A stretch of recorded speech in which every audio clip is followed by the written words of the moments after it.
इस टॉपिक में हम पढ़ने वाले हैं SN1 मैकेनिज्म।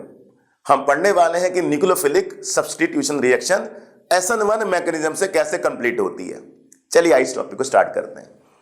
SN1 मैकेनिज्म के दो स्टेप होते हैं, formation of carbocation, attack of nucleophile. सीधी सी बात है, न्यूक्लियोफाइल पॉजिटिव कार्बन में डायरेक्ट अटैक नहीं करेगा, डायरेक्ट अटैक नहीं करेगा।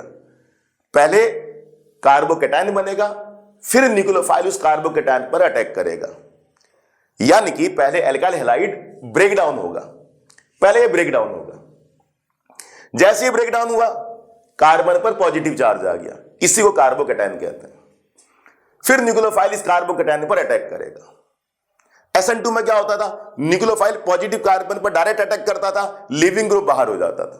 यहां ऐसा नहीं, यहां पहले Cl निकलेगा, कार्बन पर प्लस आएगा, फिर उस कार्बन के प्लस पर न्यूक्लियोफाइल अटैक करेगा। पहला स्टेप स्लो होता है, दूसरा स्टेप फास्ट होता है। केमिकल काइनेटिक चैप्टर में क्या पढ़ा था, अगर किसी रिएक्शन के दो स्टेप हैं, स्लो एंड फास्ट, तो rate of reaction slower step पर डिपेंड करती है, फास्ट पर डिपेंड नहीं करती। और स्लोअर स्टेप पर कौन है, RX है, तो रेट ऑफ रिएक्शन क्या है, RX पर डिपेंड करेगा, न्यूक्लियोफाइल पर डिपेंड नहीं करेगा, क्योंकि न्यूक्लियोफाइल तो फास्ट स्टेप पर इन्वॉल्व हुआ है। सीधी सी बात आपको समझ आ गई होगी कि यहां पर दो है RX और न्यूक्लियोफाइल, रेट ऑफ रिएक्शन केवल RX पर डिपेंड करेगा। Rate of reaction directly proportional to the RX।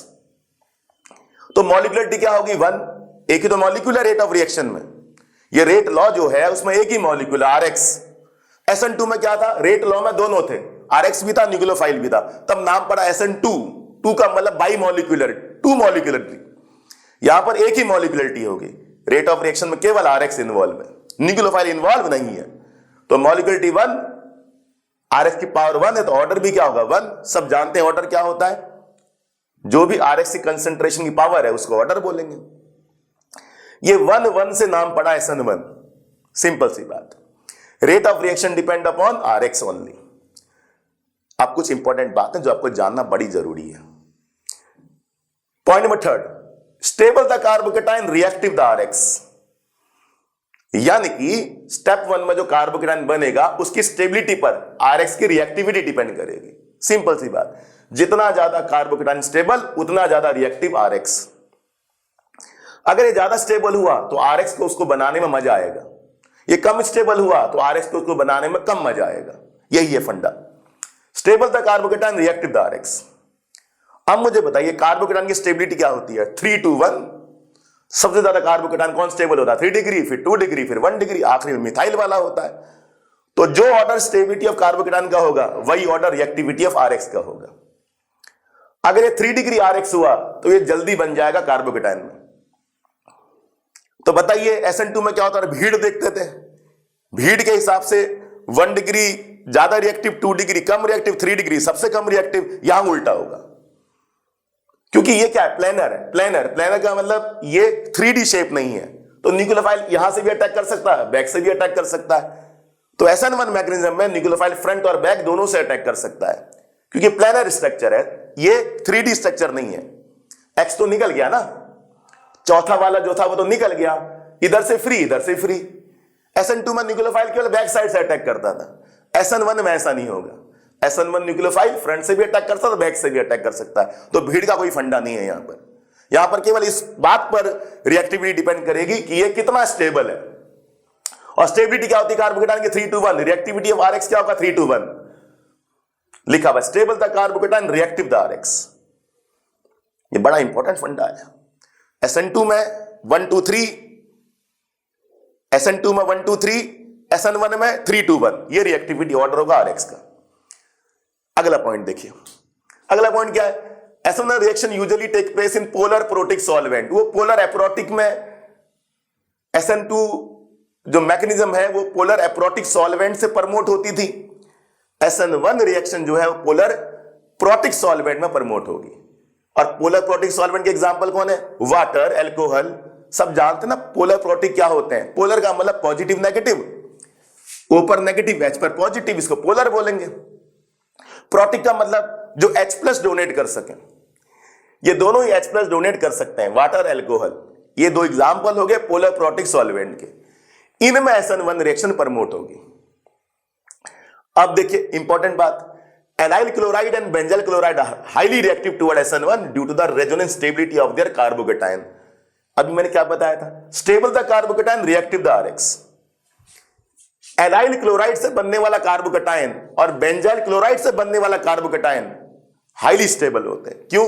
Resonance की वजह से।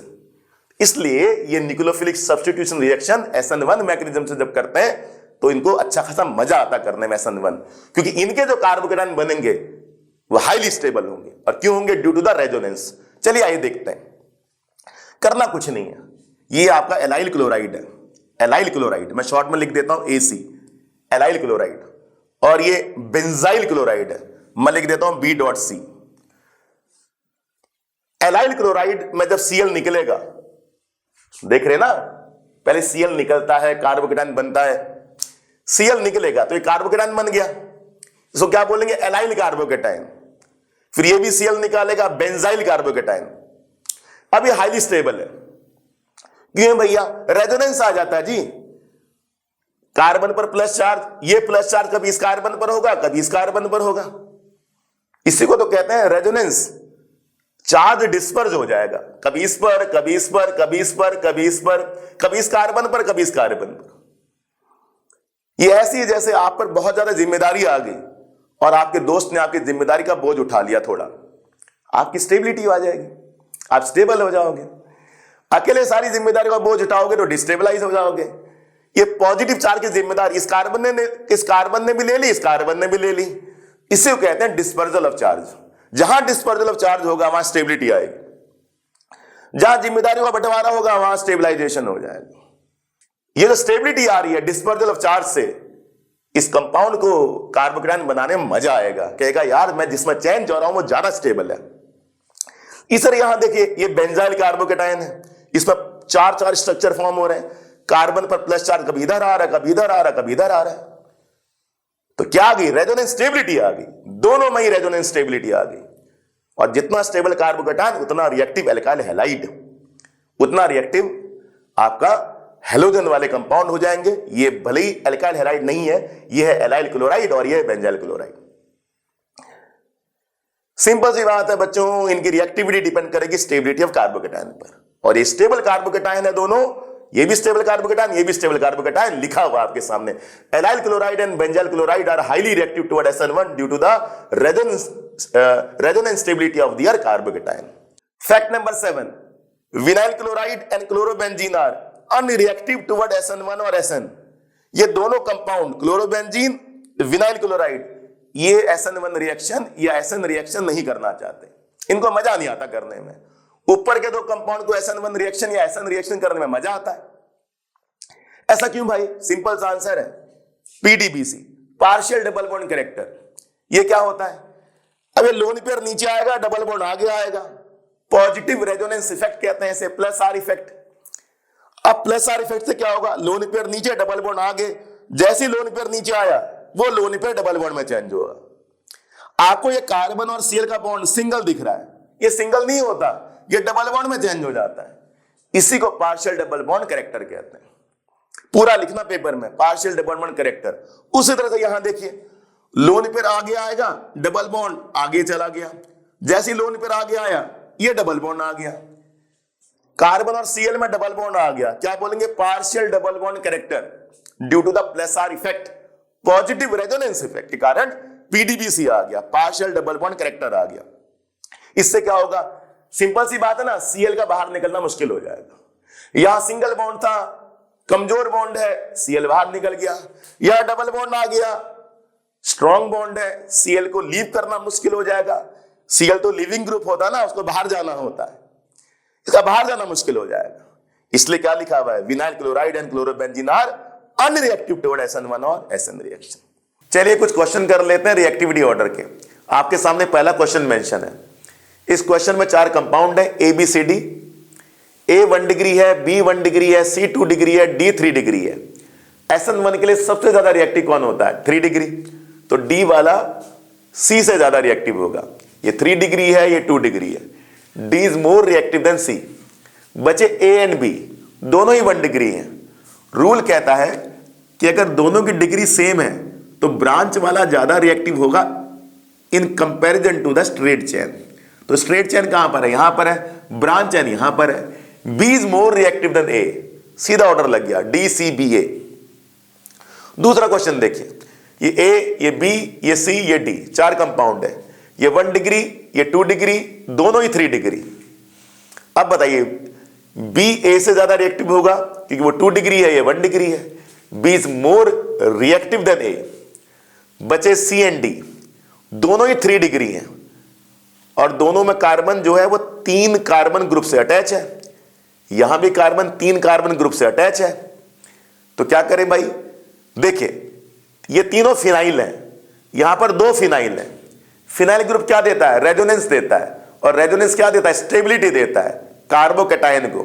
जितना ज्यादा स्टेबल कार्बोकैटायन उतना रिएक्टिव कंपाउंड होगा पेरेंट कंपाउंड। जाहिर बात है यहां 3 तरफ से रेजोनेंस की स्टेबिलिटी आ रही है, यहां केवल 2 तरफ से रेजोनेंस की स्टेबिलिटी आ रही है। तो D is more reactive than C, वही ऑर्डर लग गया डी सी बी ए। मैं उम्मीद कर रहा हूं आपको समझ आ रहा है। मिथाइल रेजोनेंस इफेक्ट नहीं देता, वो इंडक्टिव इफेक्ट देता है, और resonance is more powerful than the inductive effect. ध्यान रखना इस बात का।